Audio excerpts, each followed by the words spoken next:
Hello, welcome to Hyeland Green. It's not green yet. It'll get there. It'll get there soon. On our Hyeland Project channel, you have perhaps noticed that we have a Hyeland Brief, which is hosted by Sevon. Sevon is introducing people to the Upper Cumberland region of Tennessee, the towns, what it has to offer, lifestyle, and whatever catches his attention that's interesting. The Hyeland Green will be a separate playlist specifically focused on lands, undeveloped lands, properties. This is intended to sort of show you my journey through what I'm looking at to buy, what are the features I want to find in a land, and of course to each its own. Some people might want a view and they want just to be on a hilltop. Some might want flat lands to be able to farm. I want a little bit of both. This particular direction with the Hyeland Green, I am a buyer and I will be seeing a lot of lands. I'm always looking at lands and I will just take you through my journey. I am not currently a realtor. I may become one sooner than later at some point, given how much land I look at. But for now, I will not give specific locations or addresses to properties. I will keep it private because I have no rights to the land. I'm not a realtor and I'm not a seller, so it will be just more what are the lands I'm looking at as a buyer. Hopefully it will teach you a thing or two about the lay of the land in the Upper Cumberland and what it has to offer, things to look out for in case you are searching but you didn't think of to watch out for. So yeah, hopefully it will be helpful. Okay, let's take a look. All right, so I just got to the property and right in front of me it is a massive dip. I think what they're selling here is there's a little bit of a pasture on that side of the road and then you basically have more of a view and a dip. So the house, anyone who's building a house likely would be building it on a slope so they can have a nice view, but then they have on the side of the road a little pasture. I'm assuming that based on the way the map looked. Looks like they took an 18-acre land and divided up to 3 or 4 lots. This is lot 2, which means it starts here and probably ends at the other sign over there. There's a pasture, so I'm assuming this is also part of the 5 acres. I have to double check that, but I suppose the land is this, which means out of the 5 acres, you are using ultimately very little of it. You're buying 5 acres of view and very little bit over there to farm. It's an odd division, if I must say. You know, just kind of have your land divided by a road that person also is going to drive, obviously. Maybe that land, if it's available, that would be a nice one. I'll walk over it because if it's the last land, then nobody's driving over. But that's what that looks like. I didn't see this last one for sale, so it's possible it's already been snatched. But I guess out of the 3, this definitely would be more useful because it stops right here.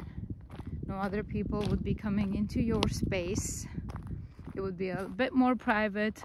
There's electricity already on the property, I would imagine, so so the water would be around here too. Do I see the water?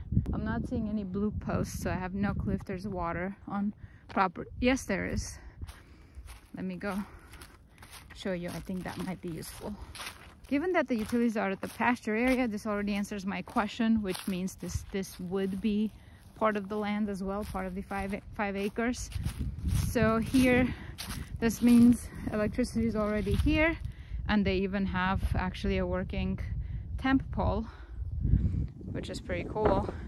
Underground, that's nice. There are no wires blocking your view. That's pretty cool, actually. Not bad. I wish this one was available. I would take this one. Blue post, that means water.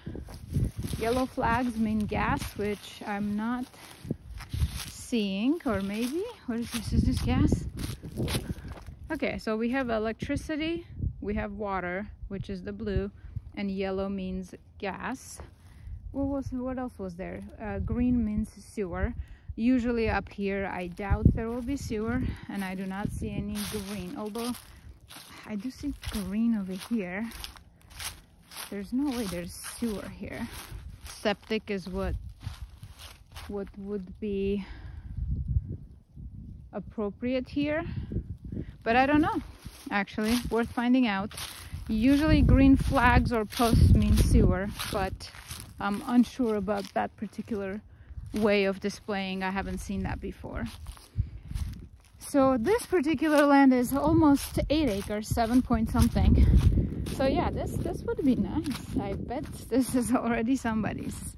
Wow, and it expands over there. Man, yeah, this is a nice one. It's always like this, I have to say. Somehow the best ones are just never hit the market. They're gone by the time it's even in your view. It's very interesting. So you have all of this. You can do whatever. This is a good property that even if you wanted to build multiple things for multiple different reasons, you could. If this is part of that property, that's majestic. I'm liking that. And 8 acres is quite a bit, so I think, yeah, this is still all the same land. Wow, this is nice. This is where I probably would build a house, right here, without, you know, not touching that tree. Okay. Pretty. Lot 3. Lot 3. I like lot 3. All utilities are available, which means that includes sewer. I don't like that. I like having septic, but some people like having sewer. Essentially, this is what I liked, but I'm not sure if it's available. Then number 2, this is where the soil area is, and then it just kind of, that's the land that drops into the pit. So essentially unusable. That was a nice land. So hopefully it's somewhat helpful to kind of see while I think out loud as to what am I seeing. And yeah, I will once in a while post under Hyeland Green, and welcome to visit and check it out with me. If you have any questions, specific questions, feel free to comment below or reach out to us through hyelandproject.com, and I'll see you next time. Okay, here's why I don't like city sewer. Last year I built this house for my parents. To hook up to the sewer that the city had put down was $3,500.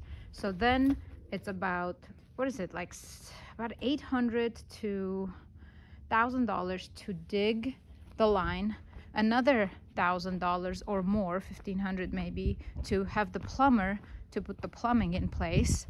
Then you're hiring someone for $800 to $1,000 to dig a hole so that this gets put in by the plumber, who's part of that $1,500, but I think it's more expensive.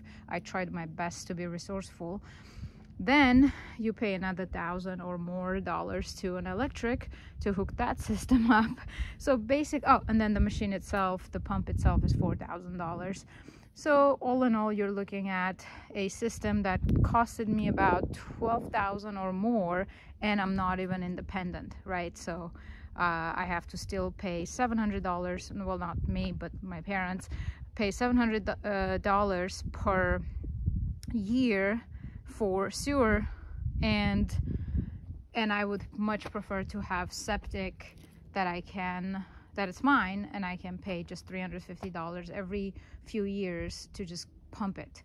But it's completely, you know, it's independent. Like, I cannot go off grid if I'm completely required to have this kind of a system. So that's why I'm looking for land, because the original plan was that I would be neighbors with my parents, but learning quite a bit about the system, I think I'm going to build somewhere else and hopefully have septic and go off grid, or at least have the opportunity or the potential of going off grid.